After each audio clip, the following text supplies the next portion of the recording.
tell us about asylum seekers in Doncaster. Hi guys, thanks for joining us today. So today's video is going to be a little bit, it may be a little bit controversial, it may trigger some people, but I think we need to talk about it.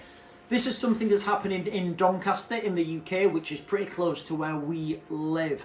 So as an article from Doncaster Free Press, their headline runs with "Doncaster School increases security after parents' concerns over asylum seekers in nearby hotel." So the article goes on, and it talks about this problem that they've got with their school. I've looked at the school in question. It's called Hill House School, which I believe is a private school. And their southern aspect, there's a woodland to the bottom of their southern aspect. And then at the other side of that woodland, there is a Ramada Encore Hotel. Now, as we know, this Ramada Encore Hotel has got lots of Afghan asylum seekers. I don't know what the correct term is now, but there's a lot of Afghans in there. Now, apparently, the Afghans have been coming through the woods and have been watching the children in the playground. Now, two things really ring alarm bells for me here, and a third thing that I'll come on to. So the first two things are, why is this happening?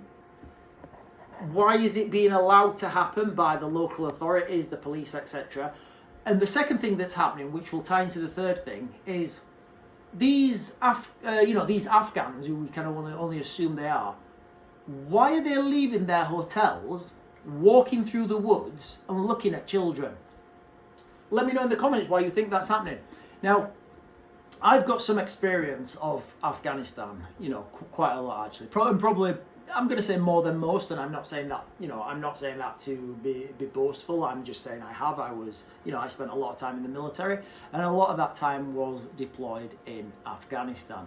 Now, one of the things that became very apparent to me, and I'm not going to go into too much depth about it, is something called chai boys, or tea boys, the translation would be. Now, the word, it seems quite innocent, but do your own research, go and look how these chai boys, how they're treated among other Afghan males and what happens to them. You decide for yourself. Now, what we've got now is clear evidence that we have Afghan nationals going to this school, and what are they doing there? Also, there's been an incident of this school where, people from this hotel have entered the school now, and they've been sitting on benches and talking with children. Why are they doing this? In the article itself, it says that this person was a minor. But can you remember a couple of years back when there was the refugees, I think, coming from Syria, and they said they were 16 and they were blatantly like 30 or something? So, it's very difficult to understand how old these people actually are. Now, as we move forwards in time, I'm just terrified that this is going to happen more and more.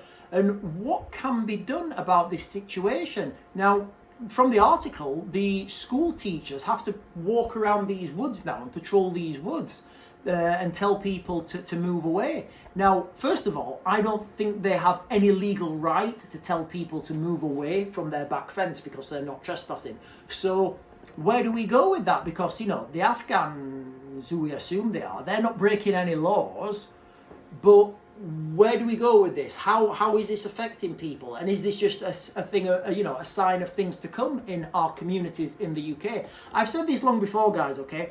Here in the UK, we are on a slippery slope, and I see the future of the UK is gated communities, like it is in South Africa, like it is in other parts of the world. In fact, where we live in the UK now already, there's a couple of gated communities that have already opened up. Let me know what you think in the comments, guys. This video was a bit difficult to approach. It wasn't something I wanted to do, but I thought I should do, just to let you guys know what's happening here in the UK, here in Doncaster. And let us know if you're watching from somewhere else in the world, and tell me what you think in the comments, guys. Don't forget to like and follow and subscribe.